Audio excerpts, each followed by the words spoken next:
নির্যাতন হচ্ছে ভারতে, কথা বলে না কেন?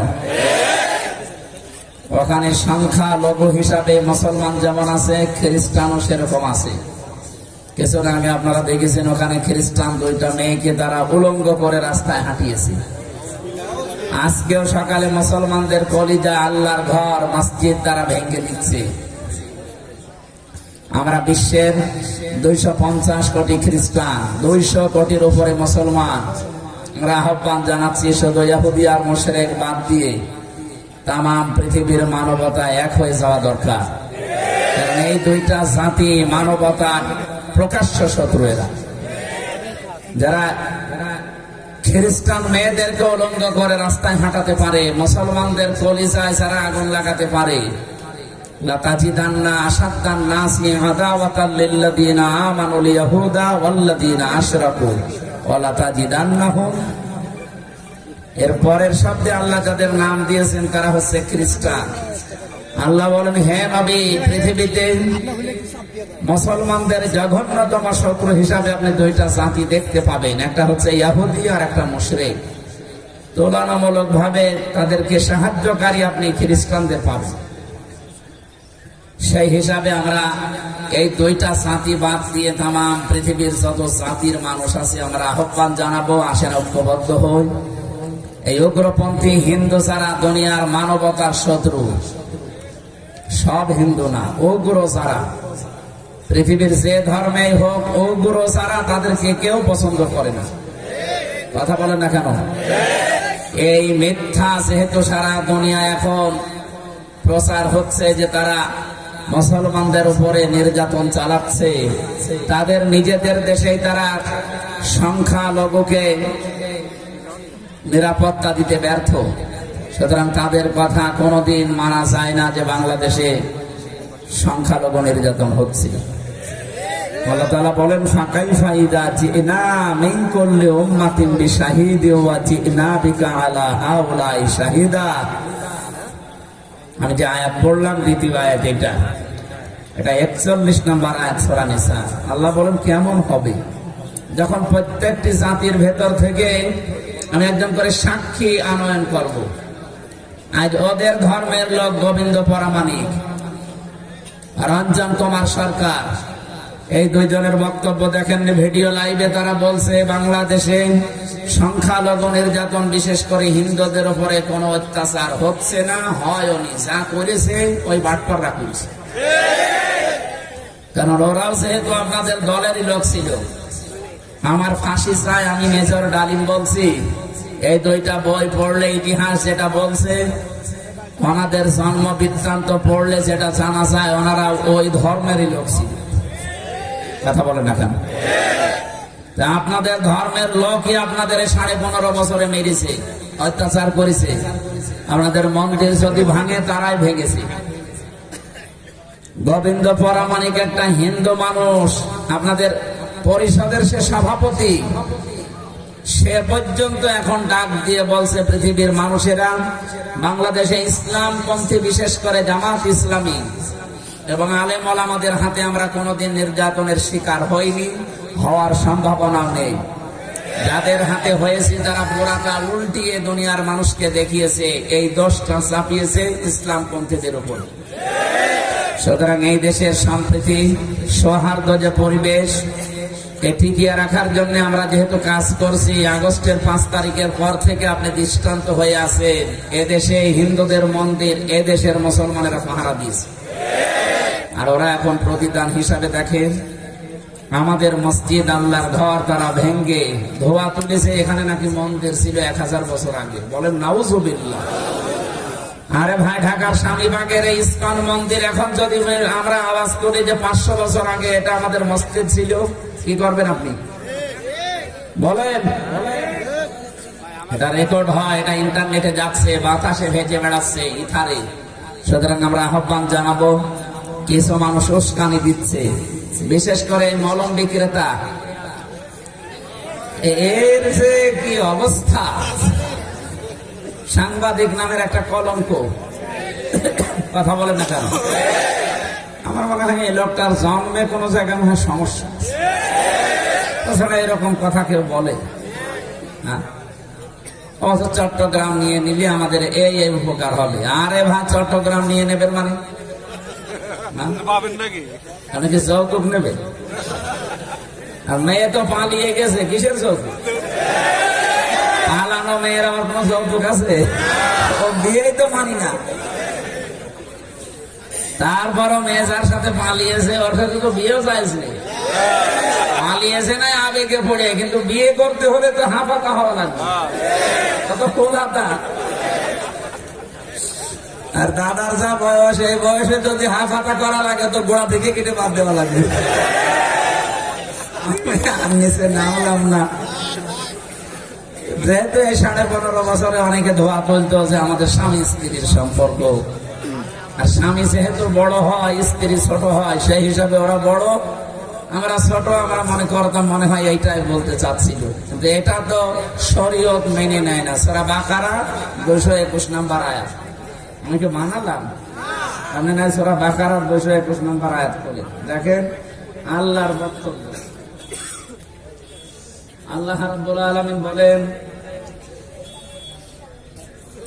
ওয়ালা তানকিহুল মুশরিকাতি হাত্তা ইউমিননা। এর দ্বিতীয় জায়গায় আছে ওয়ালা তানকিহুল মুশরিকিনা হাত্তা ইউমিনু। যতক্ষণ মুশরিক পুরুষ মুসলমান না হবে, ইমানদার না হবে, কোন মুমিনা নারীর জন্য তার সাথে বিবাহ বন্ধনে আবদ্ধ হওয়া জায়েজ নেই। এ ফতোয়া কার? আরো বলেন কার? সুতরাং আমাদের মেয়ে যাই হোক, অন্তত হাজি তো, তার একটা স্বভাব খারাপ আছে, মিথ্যা কথা বলে, খাও তো হাজি তো কথা বলছে না। মেয়ের বদনাম হলে তো সমস্যা, এই জন্য দু একটা চরিত্র সমস্যা থাকলেও মুসলমান এবং হাজি, কথা বললেন না? তার সারা জীবনের বিশ্লেষণ বের হচ্ছে এখন। আমার এই 33 বছরে আমার মনে হয় বিবেক হওয়ার পর থেকে আমি দেখছি এ হাজির মুখে কোনোদিন সত্য কথা শুনেছি বলে আমার মনে হয়। যেটা দু একটা সত্য কথা শুনি সেটার ভেতরেও মনে হয় 100 ভাগের 98 ভাগ মিথ্যা আছে, আর বাকি গুলো তো আল্লাহ জানে কি বলে। কারণ যে কথা বলে আসে হাজী সাহেবরা, ওই কথাগুলো যদি ঠিক রাখতো, এ বাংলাদেশে তো এই 54 বছর লাগে না, 54 ঘন্টা ইসলাম কায়েম হয়ে যায়। ওখানে যে বলে আসে লা শারিকা লাকা লাব্বাইক, আল্লাহ তুমি সাক্ষী থাকো, আমি জীবনও আর কোনোদিন শরীক করব না। কথা বলে না কেন? হানিফা ওয়া মা আনা মিনাল মুশরিকিন, আমি একনিষ্ঠ ভাবে তোমার দিকে ঘুরলাম, আমি কিন্তু মুশরিক না।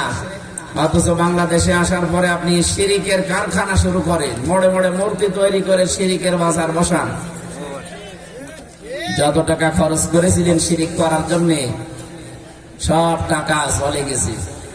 কথা বলে না কেন?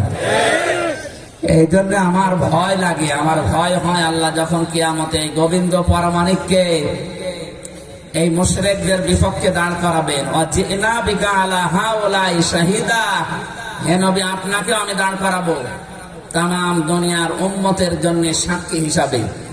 এজন্য আমাদের চরিত্র সংশোধন করা দরকার। আগস্টের 5 তারিখের পর থেকে যারা উল্টাপাল্টা আরম্ভ করেছেন, অনেকে বুঝে হোক না বুঝে হোক, অনেকে চাঁদাবাজি শুরু করেছে। ঢাকায় হয়তো এখনো শুরু হয়নি, কিন্তু জেলা শহরে আমরা দেখতে পাচ্ছি অনেকেই হয়তো সহ্য করতে না পেরে চাঁদাবাজি আরম্ভ করেছেন। আপনারা থামেন ভাই, আপনার জন্য কিন্তু নবী সাক্ষী হয়ে যাবে। আর বিশ্ব নবী যদি কারো বিপক্ষে সাক্ষী হয়ে দাঁড়ায়, ওর আল্লাহর বানানো জান্নাত হারাম হয়ে যাবে। কথা বলেন না কেন?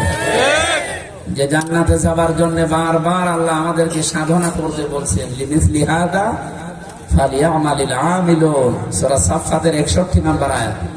আল্লাহ তাআলা বলেন, সাধনা কারা যারা করো, তোমাদের আরো সাধনা কঠোর করে করা দরকার। যেটা আমি বানিয়েছি ওটা পাওয়ার জন্য প্রতিযোগিতা করো। ফি যালিকা ফালিয়াতানা ফাসিল মুতানা ফিসুল, প্রতিটি প্রতিযোগীর উচিত তারা যেন প্রতিযোগিতা আরম্ভ করে আল্লাহর বানানো ওই বাগান পাওয়ার জন্য। ওই বাগানে আল্লাহ এমন আনলিমিটেড তাসনিম রেখে দিয়েছেন, অমিজাজুহু তাসনিম, এটা জান্নাতের একটা বাগানের নাম, ঝর্ণা ধারার নাম। এ বাগানে যে পানিগুলো আল্লাহ দিয়েছেন, এই ঝর্ণা এত দামি পানি, তাসনিম, এটা আলাদা ভাবে বানানো। পৃথিবীতে এই পানি নেই যেটা আছে এই যে নীতা আম্বানি, মুকেশ আম্বানির স্ত্রী পান করে, অ্যাকোয়াটিক ক্রিস্টোলা এই পানি। 750 গ্রামের দাম বাংলাদেশের টাকায় 51 লাখ টাকা দাম। এ মহিলা 24 ঘন্টায় যদি 4-5 বোতলও খায়, যেহেতু বোতল খুব বড় না, হাফ লিটারের একটু বড়, 51 লক্ষ টাকা দাম। আপনি হিসাব করেন, যদি 6 বোতল করে 24 ঘন্টার ভেতরে পানি খায়, কমপক্ষে 3 কোটি 6 লাখ টাকার শুধু পানি লাগে তার। এটা তার লিমিট করা। আল্লাহ বলেন মিন তাসনিম, আমি যে ঝর্ণা ধারা বানিয়েছি তাসনিম দিয়ে, এর চাইতে কোটি গুণে দামি সে পানির কোনো হিসাব নেই, আনলিমিটেড। আইনা ইয়াশরাবু বিহাল মুকাররাবুন, নিকটবর্তী যারা আমার হবে তাদেরকে আমি আল্লাহ এটা পান করাবো। এখন আমাদের উচিত দল মত জাতি বর্ণ ধর্ম নির্বিশেষে বিশ্বের সবচাইতে শান্তির ধর্ম ইসলাম, এখানে দীক্ষিত হয়ে আল্লাহর এই বানানো বাগান, এই জান্নাত, এই তাসনিম, এই রাহিকে মাখতুম, এটা পাওয়ার জন্য আমার মনে হয় প্রতিযোগিতা আরম্ভ করা দরকার এখন থেকে। যে যেখানে আছি আমরা আজকে থেকে প্রত্যেকজন এক একজন প্রতিযোগী, দুনিয়ার প্রতিযোগী না, আমরা আখিরাতের প্রতিযোগী তাসনিম পাওয়ার। কথা বলেন ঠিক কিনা? আমাদের জীবন থেকে গুরুত্বপূর্ণ কয়েকটা কাজ বাদ দেওয়া লাগবে। 1 নম্বরে জুলুম। কি বললাম? দুনিয়ায় যাই করেন আপনি করবেন, কিন্তু জুলুম করবেন না কারো প্রতি। নিজের নফসের প্রতি যেন জুলুম হয়ে না যায়, নিজের পরিবারের প্রতি যেন জুলুম হয়ে না যায়, নিজের শরীরের প্রতি অনেকে জুলুম করে। বিভিন্ন আকাশ সংস্কৃতির নামে ভিডিও উল্টাপাল্টা দেখে নিজের শরীরের উপরে জুলুম করে গুরুত্বপূর্ণ জিনিসকে বের করে ফেলে দেয়। তার যৌবন সে নষ্ট করছে, এটা শরীরের উপরে জুলুম। এখানে অনেক মানুষ এরকম আছে না, যারা আকাশ সংস্কৃতির নামে উল্টাপাল্টা জিনিস দেখে নিজের যৌবন নষ্ট করেন। আজকে থামেন। আপনি কি হারাচ্ছেন জানেন? শেষে বংশ বিস্তার বন্ধ হয়ে যাবে আপনার কারণে। আপনার বাবা মা যে নাতি নাতকির মুখ দেখবে, সেটা হারিয়ে যাচ্ছে। আমি আর নিচে নামলাম না, এটার বাংলা হস্তমৈথুন বলে। এটা আজকে থেকে তাওবা করবেন যদি কারো জীবনে থাকে। কারা কারা তাওবা করবেন হাত তোলেন তো। এই লাইনে আসো, তোর মাজা কই? তোর যে মাজা নেই, হাত মারার স্বভাব। নাউযুবিল্লাহ। তো চেহারা দেখে ভালো মনে হচ্ছে, এর এই কাজ করে। আশা করছে এটা আর করবে না। আপনি কিন্তু বাপ ডাক শোনা থেকে চিরবঞ্চিত হয়ে যাবে, বুঝতেছেন? মাথা নাড়ালে হবে, কাজ করা লাগবে। হ্যাঁ, মোবাইল থেকে ডিলিট করে দেন, যা আছে সব ডিলিট করে মারি যাবে। এমন কোন দৃশ্য মোবাইলে রাখা যাবে না যে এখনই যদি মারা যান, এই মোবাইলটা আপনার মেয়ে, আপনার বউ, আপনার মা, আপনার বাবা ব্যবহার করবে। কথা বলেন এটা? এখন মরে গেলে ওটা ব্যবহার করবে না ওরা? ওর ভেতরে যদি উলট পালট কোন দৃশ্য দেখে, বলবে কি আমার এই ছেলে এরকম 2 নম্বর ছিল, ওর জানা যায় দরকার নেই। এই কথা বলে দেখেন, কত বড় একটা খারাপ ধারণা আপনার প্রতি তৈরি হবে, আপনি টের পাচ্ছেন? এই কারণে বলছি, যাদের মোবাইলে এমন দৃশ্য আছে যে নিজে দেখলে আনন্দ পান, অন্য কেউ দেখলে লজ্জা লাগে, এই মুহূর্তে ডিলিট করে বাড়ি যাবেন। যাবেন তো ইনশাআল্লাহ? 2টা ঔষধ আজকে থেকে যদি এখন কাজে লাগাতে পারেন, আপনার জীবনে অন্তত এই জুলুম, যেটা জেনার জুলুম, এটা হবে না। সূরা নূরের ভেতরে আছে 30 নম্বর আয়াত। আল্লাহ রাব্বুল আলামিন ঔষধ দিচ্ছেন, أقل للمؤمنين يغضوا من أبصارهم ويحفظوا فروجهم ذلك أزكى لهم إن الله خبير بما يصنعون। রাব্বুল আলামিন বলেন, আল্লাহ, হে নবী, আপনি মুমিন পুরুষদেরকে বলেন তারা যেন তাদের চক্ষুকে পর নারী থেকে নিম্নগামী করে রাখেন। এবার শুধু আপনার জন্য করছি তা না, আমি নিজেও যেন আজকে থেকে মেনে চলতে পারি। 14 জন মহিলা বাদ দিয়ে যেই সামনে আসবে ও যত সুন্দরী মহিলা হোক, ওর দিকে তাকানো যাবে না, চোখ নিচের দিকে করা লাগবে। এই ঔষধ কার? আরো জোরে বলেন। যে 14 জনের দিকে আপনি তাকাতে পারবেন, তার ভেতরে প্রথমে আপনার মা, মায়ের দিকে তাকানো যাবে। বাবা, এটা পুরুষ চলে গেল। মায়ের পরে আছে খালা, খালা আবার আপন খালা হওয়া লাগবে, ওই যে পাকানো খালা না। ওখানে কে ধর্মের খালা পাতিয়েছে, শুধু খালার মেয়ে আছে তাই কথা বলছে। কিছুদিন খালা খালা করতে করতে হয়ে যায় শাশুড়ি। আরে বেটা তুই খালা বলিস তো ওই ধান দেয়। সুতরাং ওই যে ধর্মের খালা, পাতানো খালা বাদ, ওদের সাথে আবার পর্দা করা কিন্তু ফরজ। শুধু আপনি দেখতে পারবেন নিজের আপন খালা, মায়ের আপন বোন, মায়ের চাচাতো বোন যেটা, ওইটার সাথে আবার পর্দা করা লাগবে। কথা বুঝতেছেন? নিজের আপন খালা, মায়ের আপন বোন বাদ দিয়ে মায়ের চাচাতো বোন, ফুফাতো বোন, মামাতো বোন যারা আছে তারাও আপনার খালা, কিন্তু তাদের সাথে পর্দা করা। আপনি দেখলেই তাদেরকে চোখ নিচের দিকে নামাবেন। ওরা যদি বলে এ ছেলে কি, ছেলেকে আনকালচার বলে বলুক, কারণ এ নির্দেশ কার? 2 নম্বরে লজ্জা স্থানের হেফাজত করা লাগবে।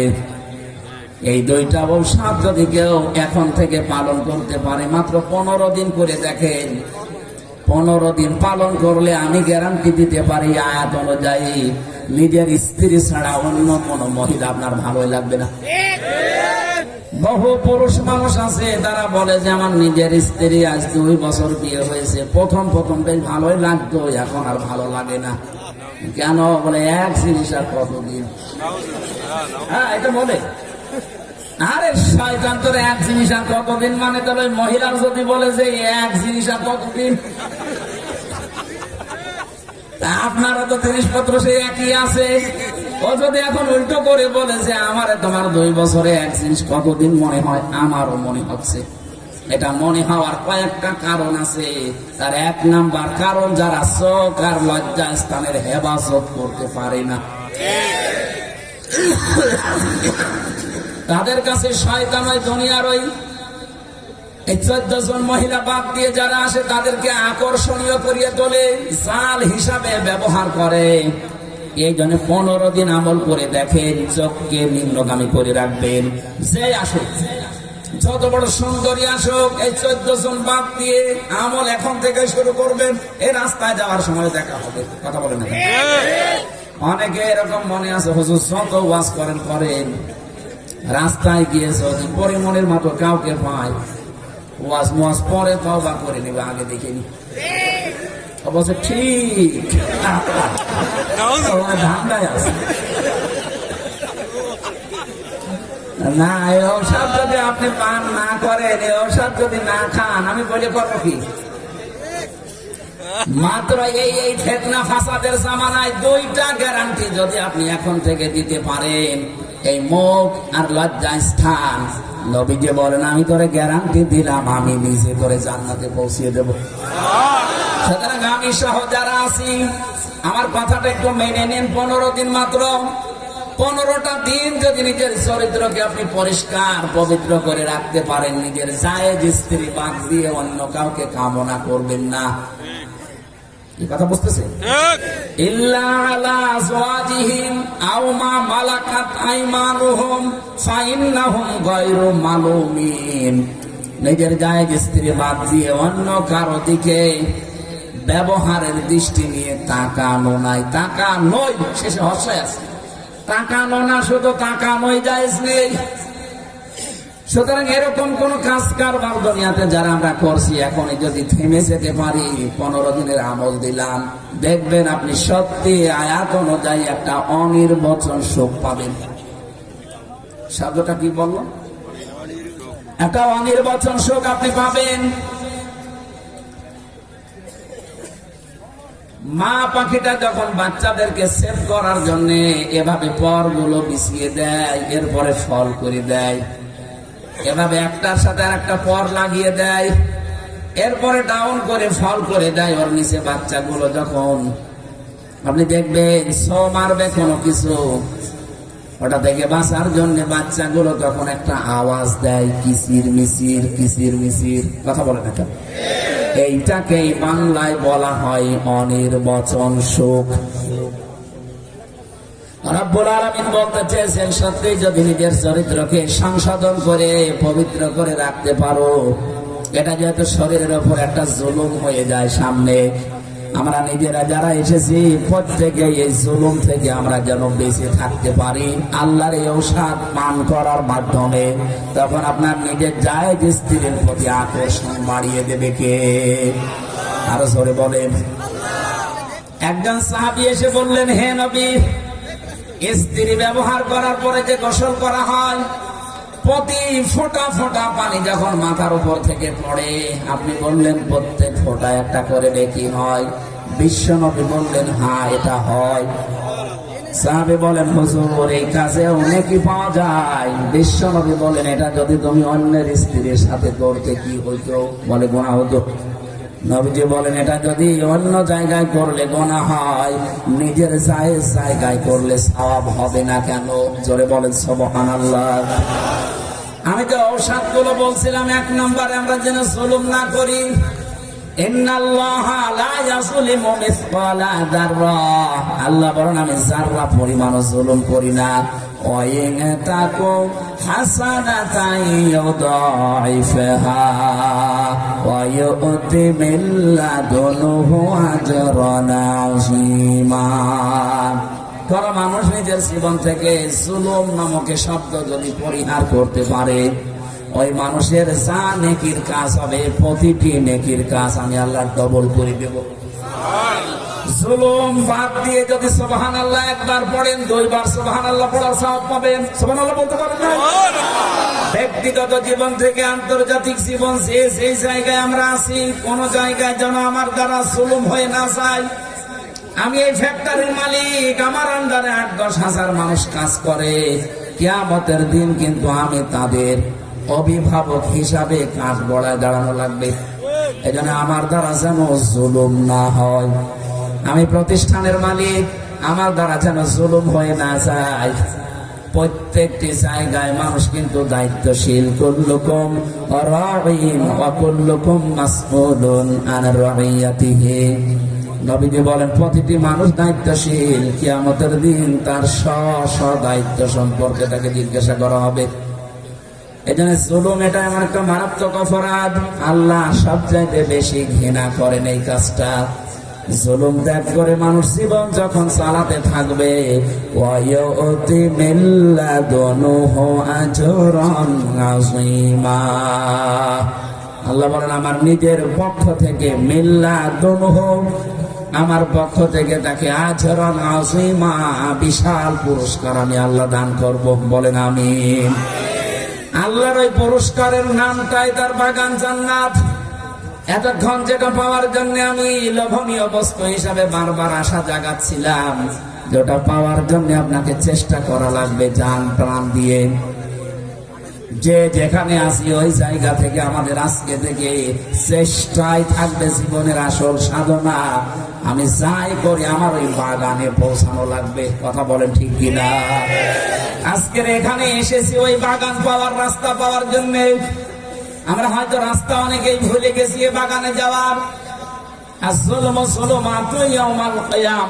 জুলুম কিয়ামতের দিন ঘোর অন্ধকার হয়ে দেখা দেবে। 15.5 বছরের জুলুম এই জালেমদের কাছে যেমন ঘোর অন্ধকার হয়ে আজ দেখা দিয়েছে। আমি এই যে কাশিমপুর কারাগারের পেছনে ছিলাম, এখন ওখানে পলক নিয়ে আছে, জনাদ আহমেদ পলক। আল্লাহর ওলি মনে হয় শুনতে পাচ্ছে ওখানে আজকে।